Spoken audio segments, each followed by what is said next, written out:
और ये शुद्धिकरण उसके हाथों होगा जिसकी प्राण शक्ति परिशुद्ध है।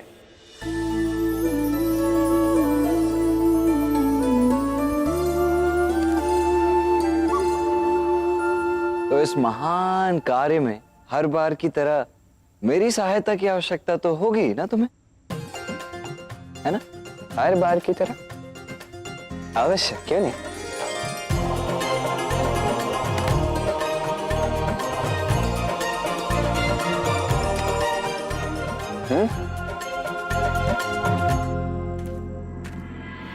ओम वरुण देवाय नमः।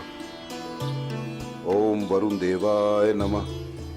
ओम वरुण देवाय नमः। ओम वरुण देवाय नमः। ओम वरुण देवाय नमः। ओम वरुण देवाय नमः। ओम वरुण देवाय नमः। ओम वरुण देवाय नमः। ओम वरुण देवाय नमः।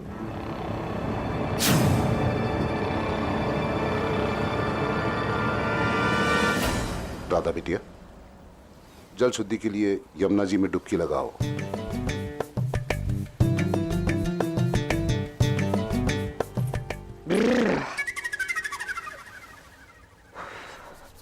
बहुत ठंड है।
राधा!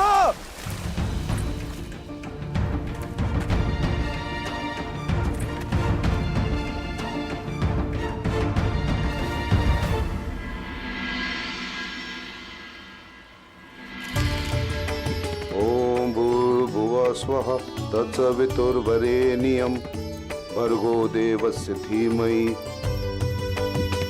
धियो यो न प्रचोदयात् स्वाहा। अग्नि शुद्धि के लिए अंतिम आहुति समर्पित करो राधा।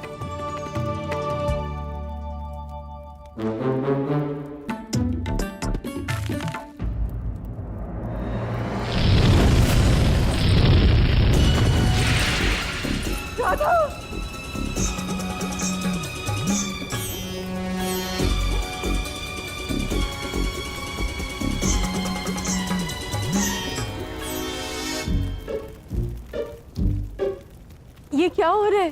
काली शक्तियां माँ, बहुत बलशाली है ये काली शक्ति।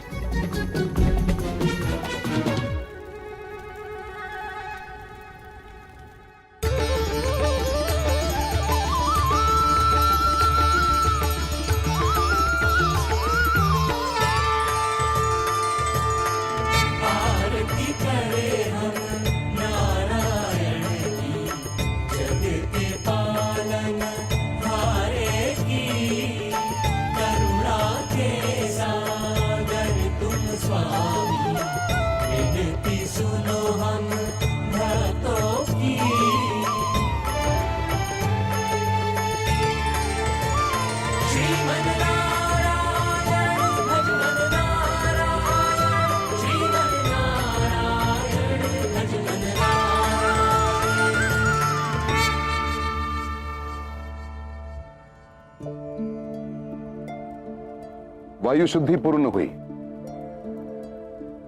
जितने भी लोग यहां उपस्थित हैं उन सबको राधा भोजन परोसेगी।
राधा, थोड़ा और भोजन दो।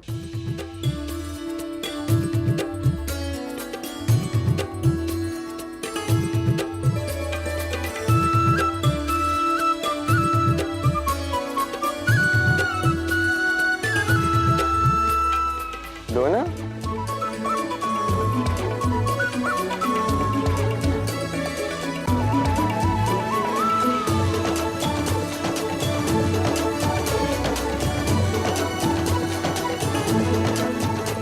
राधा, भोजन दो।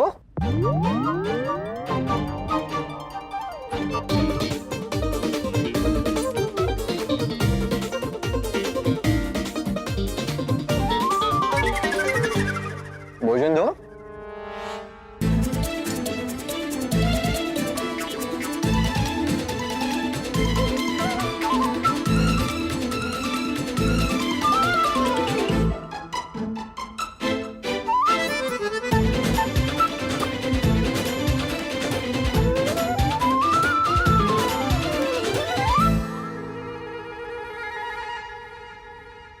क्या थोड़ा भोजन और मिलेगा?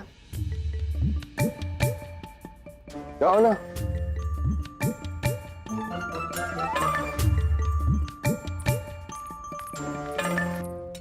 थक गई इस कृष्ण को खाना खिलाते खिलाते नारायण। इसका पेट है या कुआं? अब आप ही कुछ कर सकते हैं प्रभु।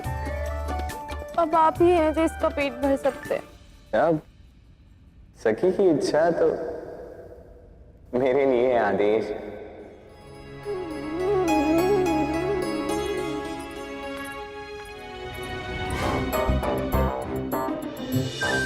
क्या? मैं संतुष्ट हो गया। किंतु अभी तो तुमने। नहीं, रहने दो।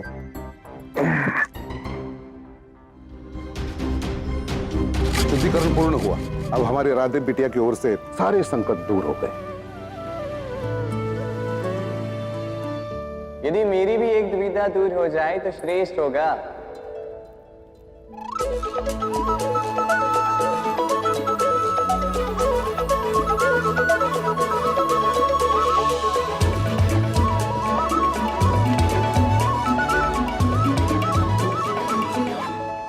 वो राधा के शुद्धिकरण का सुझाव मैंने ही मैया को दिया था, है ना मैया?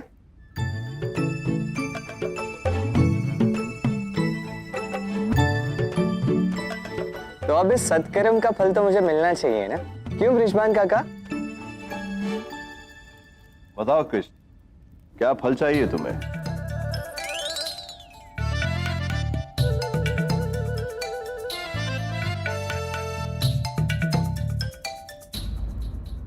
अब शुद्धिकरण प्रक्रिया के पश्चात यहाँ पे राधा से अधिक शुद्ध कोई नहीं, ना ही कोई राधा से पावन है।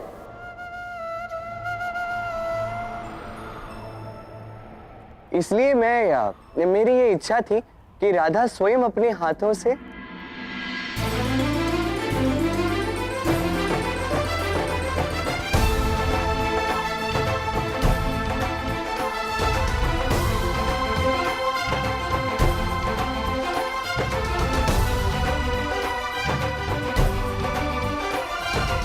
ये तुलसी का पौधा हमारे नवनिर्मित गांव की धरा पर लगा है। हाँ कान्हा, तुम उचित कह रहे हो। तुलसी शुभ होती, पवित्र होती, संकटों से हमारी रक्षा करती। मेरी ये इच्छा थी कि राधा की शुद्ध चेतना के हाथों द्वारा हमारे गांव की धरा भी राधा की ही भांति पावन और पवित्र हो जाए।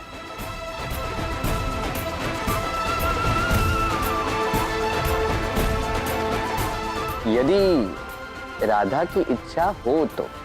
अवश्य कृष्ण, इतने शुभ कार्य के लिए भला राधा क्यों मना करेगी?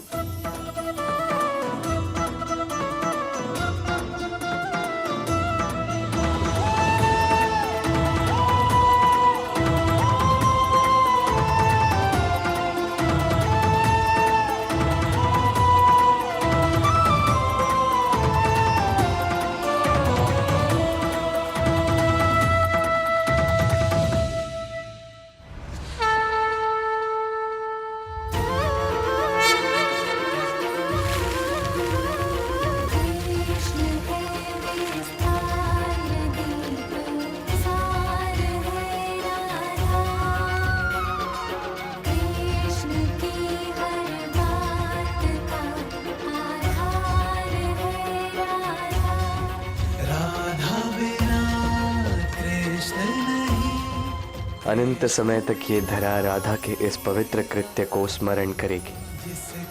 अनंत काल तक ये पावन और पवित्र रहेगी। कृष्ण सदा से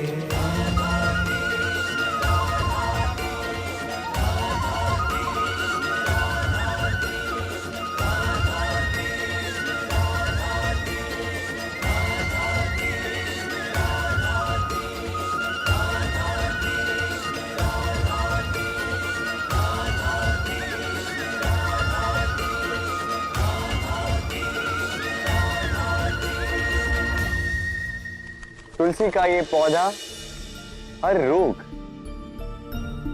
हर बुराई का अंत करता है और आज राधा द्वारा लगाया गया ये पौधा सदा सदा के लिए इस धरती की रक्षा करेगा।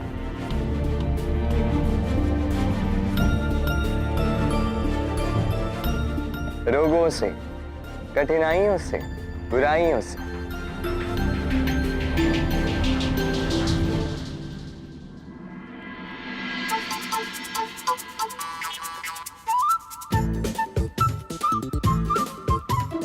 बाबा, इस गांव का निर्माण तो हो गया, शुद्धिकरण भी हो गया, किंतु अब भी एक काम शेष है।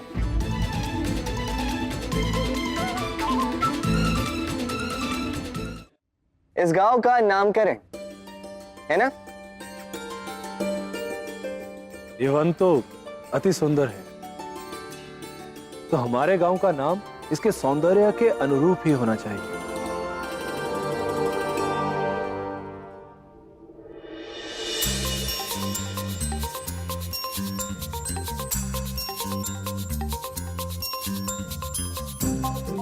बाबा, इस वन के सौंदर्य में यहाँ के वनस्पतियों और पेड़ पौधों का भी बहुत बड़ा योगदान है, नहीं?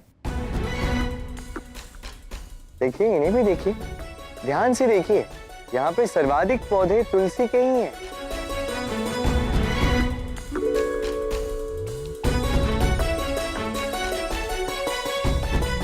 और माता तुलसी का कोई दूसरा नाम, कोई सुंदर नाम क्या है? वृंदा? कितना विचित्र संजोग है। राधा का एक नाम हमने वृंदा भी सोचा था। अच्छा, क्या बात है, ये तो अद्भुत है। अर्थात देखिए ना, राधा यानी वृंदा, जिसके हाथों द्वारा यहाँ वृंदा का पौधा लगा, और यहाँ वृंदा ही अधिक संख्या में है। वाह! तो वृंदा के इस वन का नाम वृंदावन, वृंदावन, वृंदावन।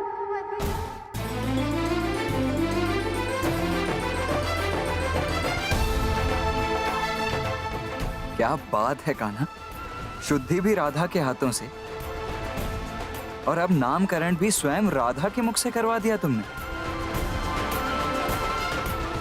उत्तम, अति उत्तम।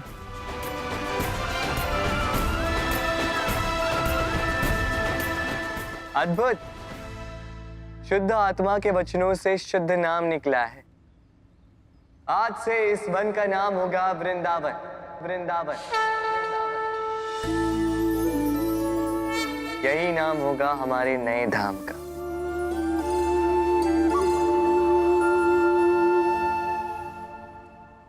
क्यों बाबा, उचित है ना? निस्संदेह वृंदावन अति उत्तम नाम है। बधाई हो नंद, या फिर कहूं वृंदावन के मुखिया। ये कृष्ण हर बात मुझसे क्यों जोड़ रहा है? जब कृष्ण ही राधा से जुड़ा है तो उसकी हर बात भी राधा से ही जुड़ी होगी ना। चलो मित्र, दीपावली भी हो गई, गांव भी बस गया और नामकरण भी हो गया। अनुमति दीजिए।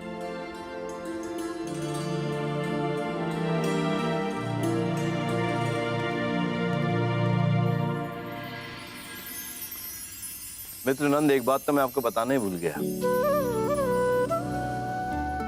हर वर्ष हमारे गांव में देवोत्थान एकादशी के उपलक्ष्य में एक प्रतियोगिता आयोजित की जाती है। हर वर्ष की तरह इस वर्ष भी होगा। मैं आप सभी गोकुल वासियों को, मेरा कहने का तात्पर्य है कि आप सभी वृंदावन के वासियों को इस प्रतियोगिता में मैं आमंत्रित करता हूं। अवश्य काका, हमें तो आना ही होगा। अब बरसाना और वृंदावन तो भिन्न नहीं है। हम अवश्य इस प्रतियोगिता में भाग लेंगे।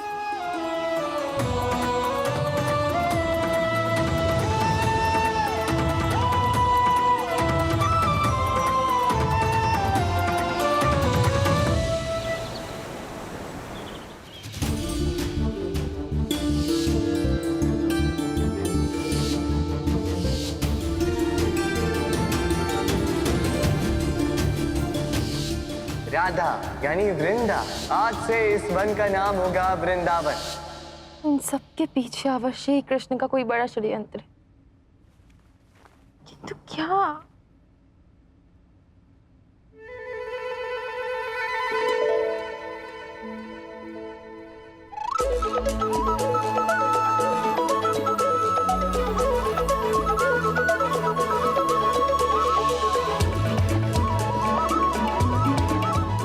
नीचे उतरो इसी क्षण।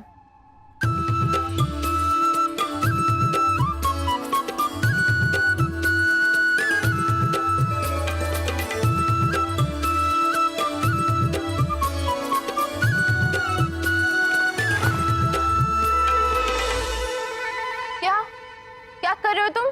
तुम मेरे ही विषय में सोच रही थी ना, इसलिए चलाया। क्या हुआ? अब भय नहीं लग रहा मुझसे? नहीं, क्योंकि मैं जान चुकी हूँ कि तुम मायावी हो, और ये भी कि तुम कहीं से भी आ सकते हो, कहीं से भी जा सकते हो। वो तो है। अब बताओ, क्यों आए हो तुम? अद्भुत! प्रतीत हो रहा है कि भय घट रहा है, इसीलिए बुद्धि पर से संदेह के बादल भी छट रहे हैं। और अब तो तुम्हारे प्रश्न भी पहले से उचित और उपयुक्त हो गए। वाह!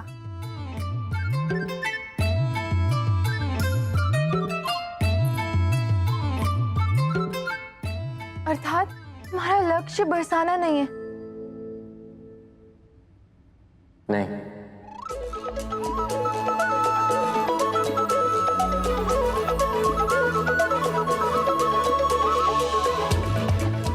तो फिर क्या है तुम्हारा लक्ष्य?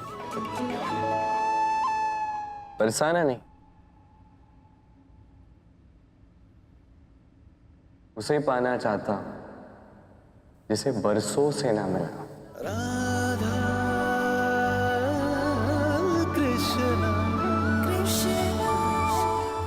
अर्थात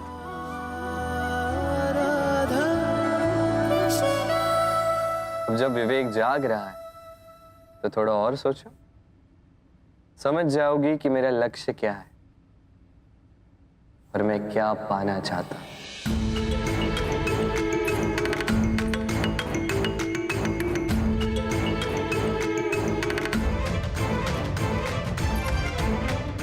नहीं, कुछ समझ में नहीं आ रहा। तुम ही बता दो, तुम क्या प्राप्त करने आए हो? कुछ बातें पूछने की नहीं, स्वयं समझने की होती है राधा। तनी गहराई से विचार करो, उस पल से सोचो जिस पल से मैं तुम्हारे जीवन में आया था। तुम्हें तुम्हारा उत्तर स्वयं मिल जाएगा।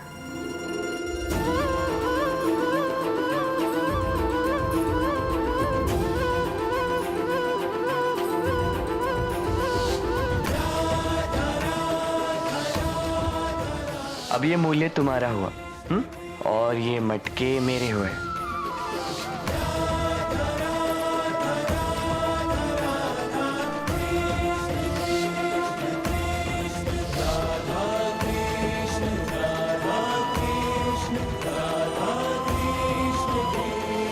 एक और मैं और मेरी प्रेमिका साथ में नृत्य करेंगे।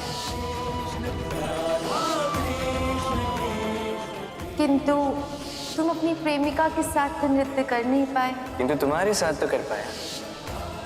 अब जब तक तुम स्वयं मुझे मेरे नाम से नहीं पुकारोगी, मैं नहीं आऊंगा।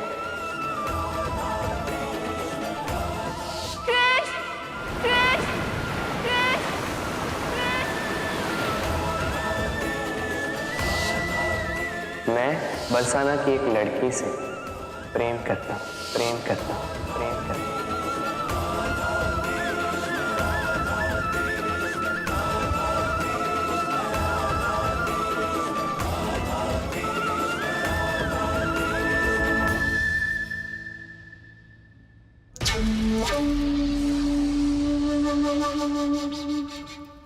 बरसाना से हमारा गुप्तचर लौट आया महाराज। बुलाओ उसे।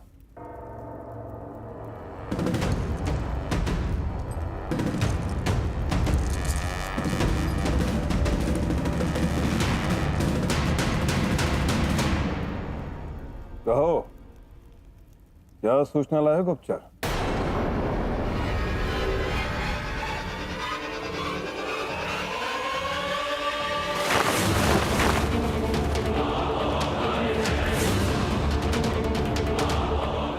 गुप्तचर नहीं, कोई घुसपैठिया आई है। मार दो इसे। रुको।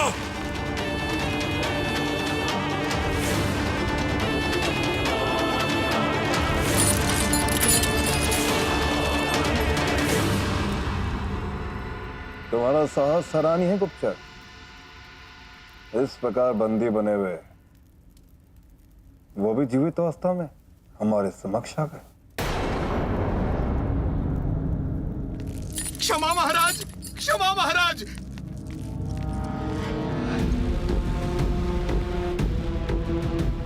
मथुरापति को प्रणाम। मेरे गुप्तचर को बंदी बनाकर मेरे ही सामने लाने का दुस्साहस करने वाले कौन हो तुम? परिचय दो अपना। मैं बरसाना के महापंडित उग्रपद का पुत्र हूं। आयन,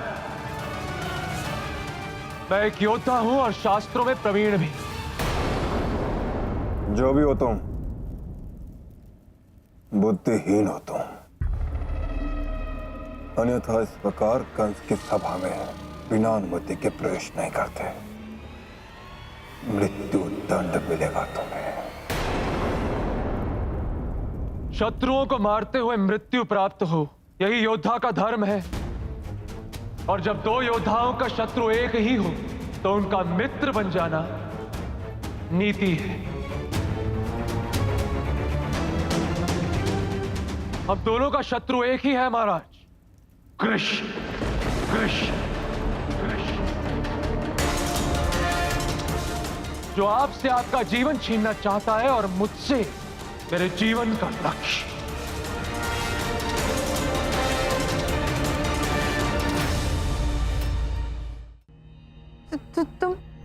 तुम ये सब कुछ ये सब मुझे प्राप्त करने के लिए कर रहे हो?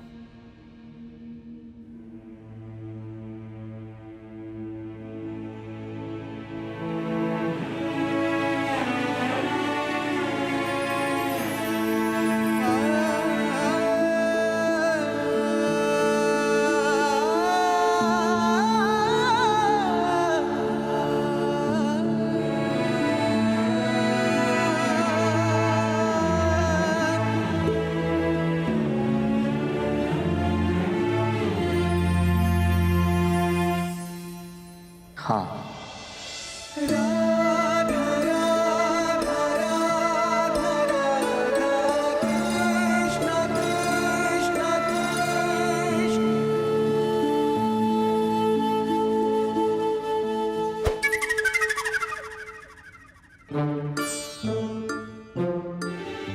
वो कहावत सुनिए,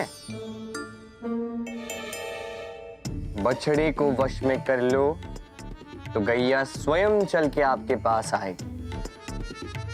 इसमें बछड़ा हो तुम और ये बरसाना गैया है। और जब मैं तुम्हें पालूंगा तो बरसाना स्वयं मेरे अधीन हो जाएगा।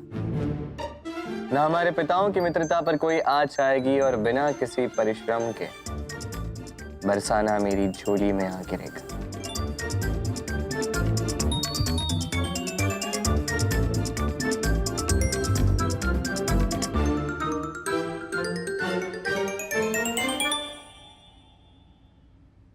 देखो कृष्ण, तुम मुझे भयभीत कर सकते हो, गलत प्रमाणित कर सकते हो, किंतु मुझे प्राप्त नहीं कर सकते।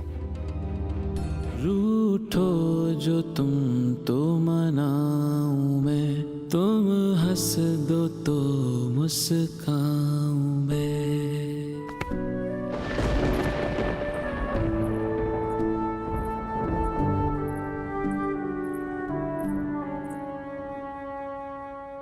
अब तक तो मैं तुम्हारी मंशा से अनभिज्ञ थी कृष्ण। अब जब मैं सब जान गई हूं तो ये मंशा पूर्ण नहीं होगी।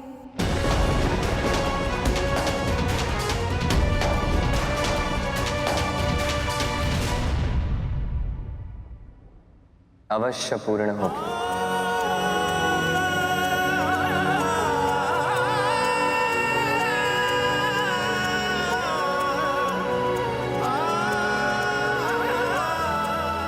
राधा और कृष्ण का मिलन होकर ही रहेगा।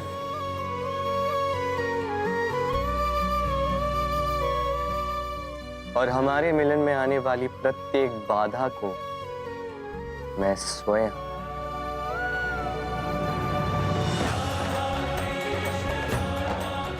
हटा दूंगा।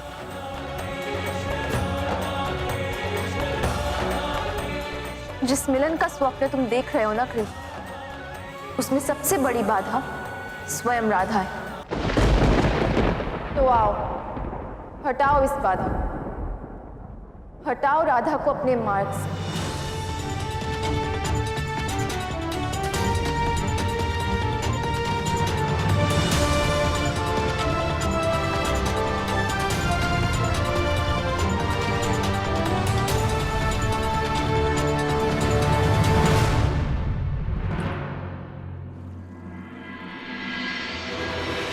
मैं बरसाना की एक लड़की से प्रेम करता हूं।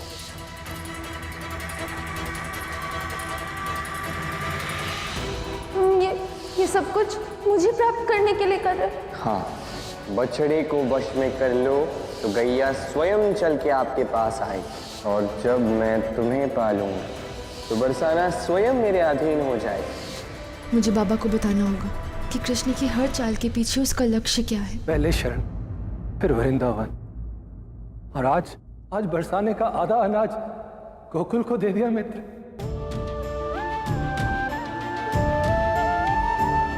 कैसे चुका पाऊंगा तुम्हारे ये उपकार? मित्र कहते हो और ऐसा प्रश्न भी करते हो। मित्रता में उपकार नहीं किया जाता, मित्र जो दे उसे स्वीकार किया जाता है। मैं तो स्वार्थी हूं जो बरसाना के अनाज का आधा भाग दिया। अगर मैं बरसाना का मुखिया ना होता ना तो अपना सब कुछ तुम्हें दे देता।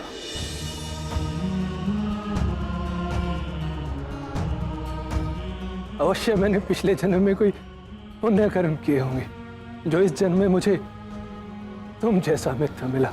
और जो पुण्यों से प्राप्त हो उसे गले लगा लेना चाहिए मित्र।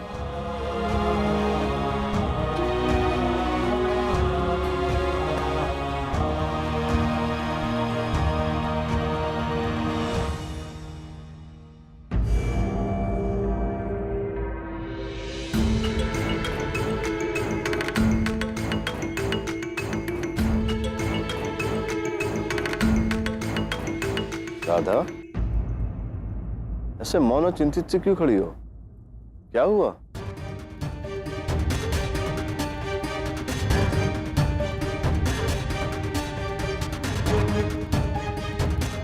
बता दो सब कुछ अपनी माँ बाबा को राधा। अपनी भय से ऊपर उठो। क्या बात है बेटा, बोलो, कुछ कहना है?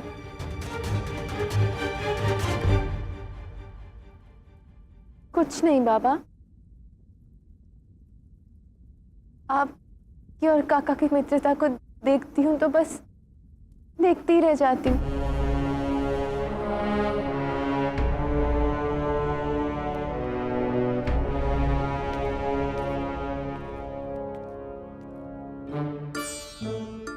जो करेगा वही भरेगा कृष्ण। तुम्हारे किए का दंड बाबा और नंद काका की मित्रता नहीं भुगतेगी।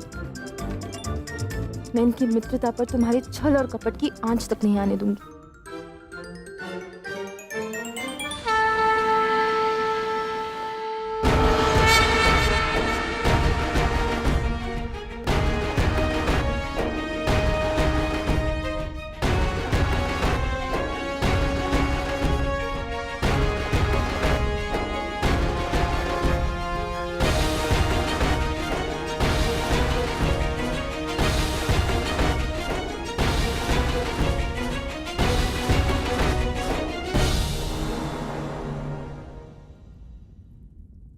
हर वर्ष की भांति देवोत्थान एकादशी उत्सव के पावन बेला पर मैं बरसाने की ओर से यहाँ उपस्थित 101 गांवों से आए हुए प्रतियोगियों और दर्शकों का स्वागत करता हूँ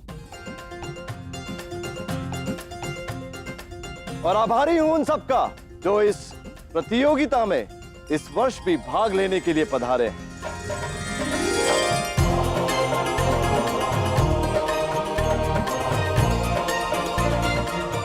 नारायण संसार चलाते हैं और संसार चलता है प्रयास से, संघर्ष से, और एक झूला प्रतीक है जीवन के उतार चढ़ाव का। आज यहां इस प्रतियोगिता में यही आकलन किया जाएगा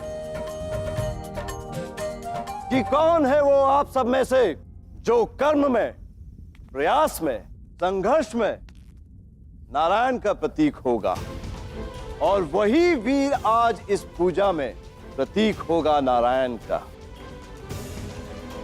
कुछ क्षणों के लिए एक झूले में बैठकर हमें नारायण का स्वरूप दिखाएगा और हमारे द्वारा नारायण की पूजा का निमित्त बनेगा।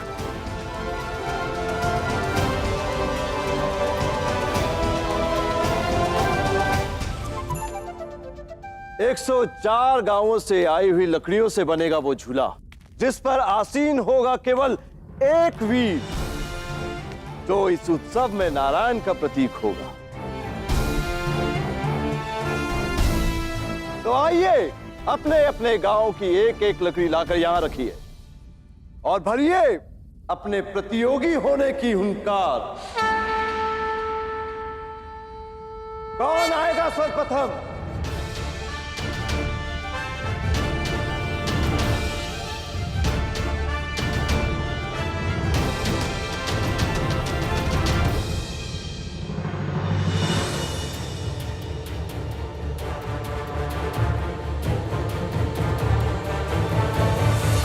यदि उत्सव बरसाना में हो रहा है तो सबसे पहली हुंकार बरसाना से ही आएगी।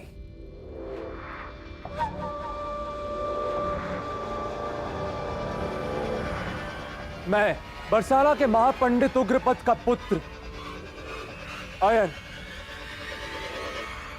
बरसाना की ओर से प्रतियोगिता में भाग लेने की घोषणा करता हूं।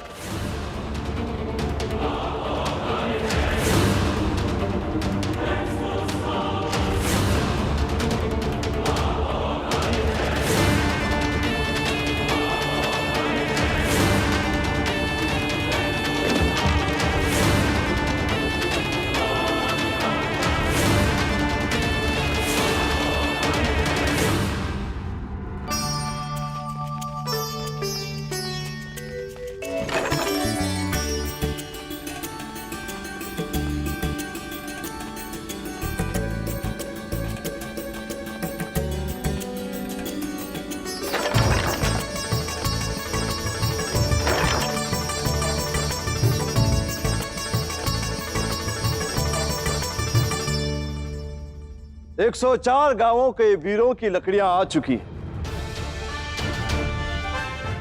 अब झूला बनाने का कार्य आरंभ किया जाए।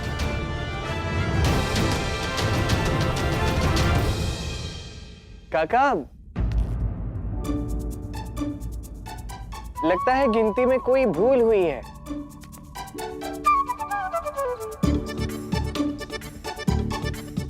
एक 105 गांव है। 105वें गांव को आप ही ने निमंत्रण दिया है। वही गांव जिसका नाम स्वयं बरसाना की लाडली राधा ने दिया है,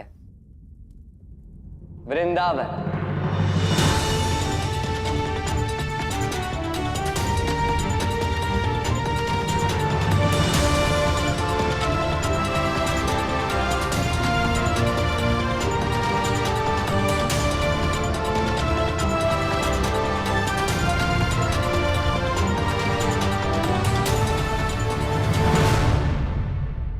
दाऊ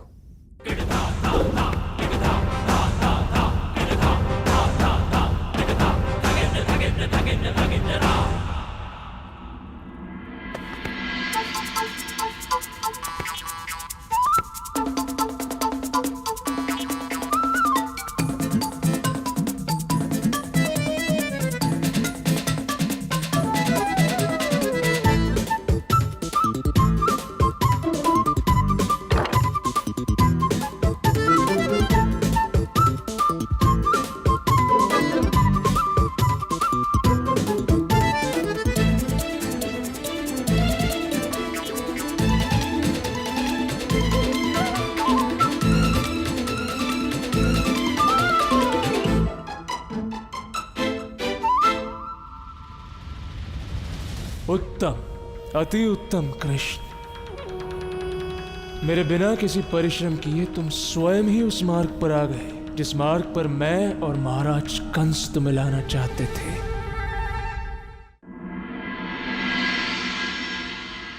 यहां उपस्थित सभी वीरों में से कौन होगा वो वीर जो इस प्रतियोगिता को जीतेगा और इस शासन पर आसीन होगा और हमारा नारायण कहलाएगा?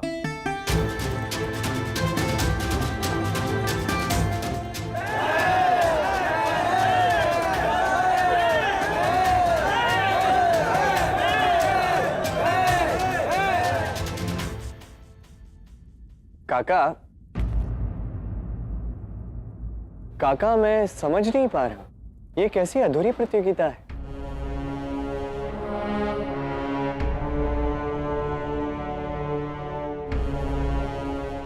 ये तुम कैसी बात कर रहे हो कृष्ण? ये रीत बरसों से चली आ रही है।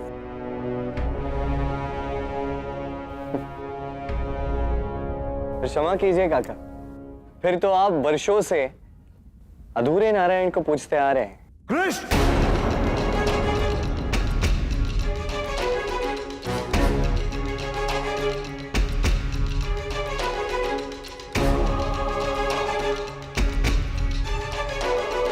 ये उपहास करने का समय नहीं। त्रिदेव की मूर्ति का अभिन्न अंग है नारायण, और तुम उन्हें ही अधूरा बोल रहे हो। हाँ, हाँ, हाँ, हाँ।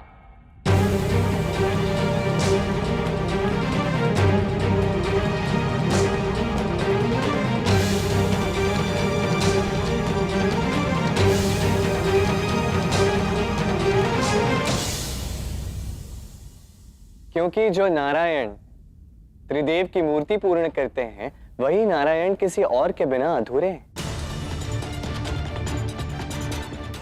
ब्रह्म सृजन करते हैं क्योंकि उनके पास सरस्वती प्रदत्त ज्ञान है। शिव भी बिना पार्वती शक्ति के विनाश नहीं कर सकते और बिना वैभव के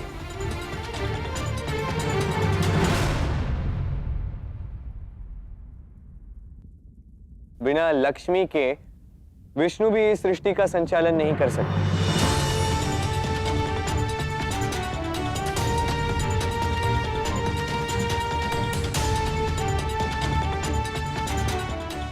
ये तीनों देव स्वयं आधे हैं बिना अपनी शक्ति के। यदि ये प्रतियोगिता केवल पुरुषों के बीच हुई तो इसका विजेता आधा,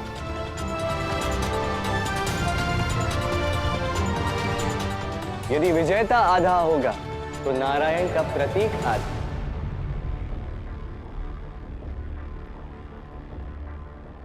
यदि नारायण का प्रतीक आधा तो ये पूजा भी आधी हुई ना काका।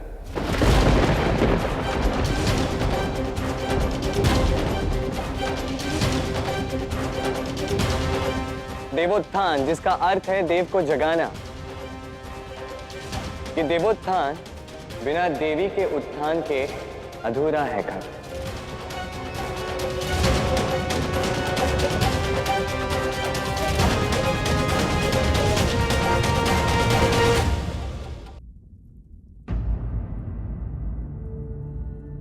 उचित ही कह रहा है कृष्ण।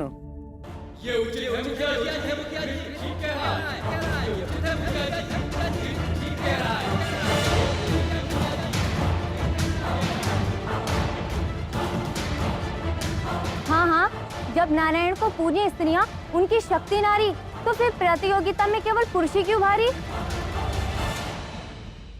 तो क्या चाहते हो तुम? यदि एक प्रतियोगिता नर को नारायण स्वरूप बनाएगी तो एक और प्रतियोगिता होनी चाहिए जहां नारी भी नारायणी स्वरूप पूजनीय हो।